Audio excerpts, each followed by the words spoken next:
রোজারিওর পারানা নদীর স্রোতের সঙ্গে গা ভাসিয়ে ছুটে চলা ছেলেটাকে একদিন তার দাদি বলেছিল, যাও একটু ফুটবল খেলে আসো। কিন্তু লিকলিকে শরীর, ছোট্ট জোড়া পা এই ছেলেটার সাথে কি আর ফুটবল খেলাটা চায়? প্রতিপক্ষের ডিফেন্ডার ট্যাকেল করলে তো হাড় মাংস সব একাকার হয়ে যাবে রে। কিন্তু কি আর করা, ভালোবাসার দাদির যে চাওয়া তাকে ফুটবল খেলতেই হবে। তাই তো দাদিকে খুশি করতে আহ্লাদি চক্রাটা কোল থেকে নেমে আসলেন, 450 গ্রাম বস্তুটাতে লাথি মারলেন। তারপর পরের গল্পটা শুধুই ইতিহাস। ফুটবল আপন করেছে তার রাজাকে। গল্পটা কার বলবার প্রয়োজন আছে কি? বোধ করে নেই সবার জানা। পিটার ডুরির রোজারিওর সেই ছোট্ট জাদুকর লিওনেল মেসির। তবে উত্থান পতন আর ড্রামাটিক্যাল ক্যারিয়ারের ফুটবল এই রাজ সিংহাসনে বসার পিছনে ফুটবল জাদুকরের পুরোটা সময় জুড়ে সঙ্গী ছিল এএফসি বার্সেলোনা। কাতালোনিয়া ক্লাবের সঙ্গে মেসির সম্পর্কটা ছিল একেবারেই শেকড়ের, যেখানে মেসি আর বার্সা একই সুতোয় গেঁথে উঠেছিল একটা টিস্যু পেপারে। একটা টিস্যু পেপারের সাইনিং, তাতে দীর্ঘ 17 বছরের একটা গল্প রচিত, যে গল্প হার মানিয়ে যায় যে কোনো থ্রিলার মুভিকেও। কিন্তু মুশকিল হচ্ছে, সব থ্রিলার উপন্যাসেই তো একটা নায়কের বিপরীতে একটা খলনায়ক থাকে। প্রশ্ন, মেসি আর বার্সার এই থ্রিলার স্টোরিতে নায়ক আর খলনায়কটাকে? চলুন দেখা যাক।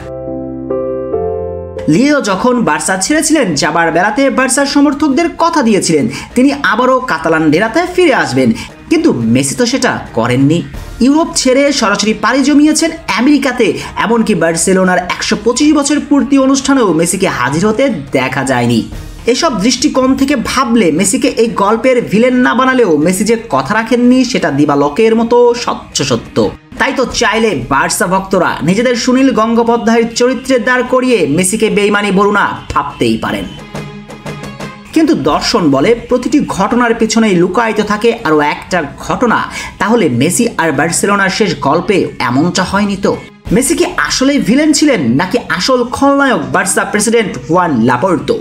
সে প্রশ্ন খুঁজবার আগে ছোট্ট আরও একটা প্রশ্ন করা যাক। ক্যারিয়ারে প্রাইম টাইমে ম্যানচেস্টার সিটির ব্লাঙ্ক চেকের অফার কেউ ফিরিয়ে দিয়েছিল বার্সেলোনাকে ভালোবেসে? সে মানুষটাকে শেষ বেলাতে টাকার লোভে পাড়ি জমাতো ইন্টার মায়ামিতে? যদি বার্সেলোনা তাকে ঠিকঠাক আশ্বস্ত করত যে তাকে ক্লাবে রাখা হচ্ছে? প্রশ্নের উত্তরটা রকেট সায়েন্স নয়, বরং সহজ। মেসিকে ক্লাব প্রেসিডেন্ট কখনোই ফিরিয়ে আনার জন্য কোনো পদক্ষেপ গ্রহণই করেননি। প্রতিবারই বার্সা ভক্তদের মনে আশার প্রদীপ জ্বালিয়েছেন, মেসিকে আবারও কাতালান ডেরায় ফিরিয়ে আনবেন, কিন্তু কার্যত কখনোই সেই পথেই হাঁটেননি লাপোর্তো। লিও ক্লাবের তরফ থেকে প্রস্তাব পাবেন সে আশায় পথ চেয়েছিলেন বারবার, কিন্তু মেসিকে কোনো প্রস্তাবই দেওয়া হয়নি ক্লাবের তরফ থেকে। সেটা নিশ্চিত করেছিলেন লিও নিজেই। পিএসজি ছেড়ে যাবার সময় বলেছিলেন, আমি আমার ভাগ্য অন্যদের উপর ঝুলিয়ে রাখতে চাই না। আর এবার সেই একই কথারই ইঙ্গিত দিলেন। এক সাক্ষাৎকারে মেসি বলেন, আমি বার্সাতে ফিরে যেতে চেয়েছি, কিন্তু সেটা সম্ভব হয়নি, অর্থাৎ বার্সেলোনা চায়নি। যার মানে যে খেলোয়াড়টা বার্সার আজকের সোনালী ইতিহাস রচনা করেছে ওয়ান ম্যান আর্মি হয়ে, তার সঙ্গেও খারাপ কিছু করেছে কাতালোনিয়া ক্লাবটা। তাহলে কি মাদ্রিদ ভক্তরা বার্সাকে যে নামে ডাকে সেটাই সত্য? শেখ শ্রাবণ অনিক, টিম স্পোর্টস।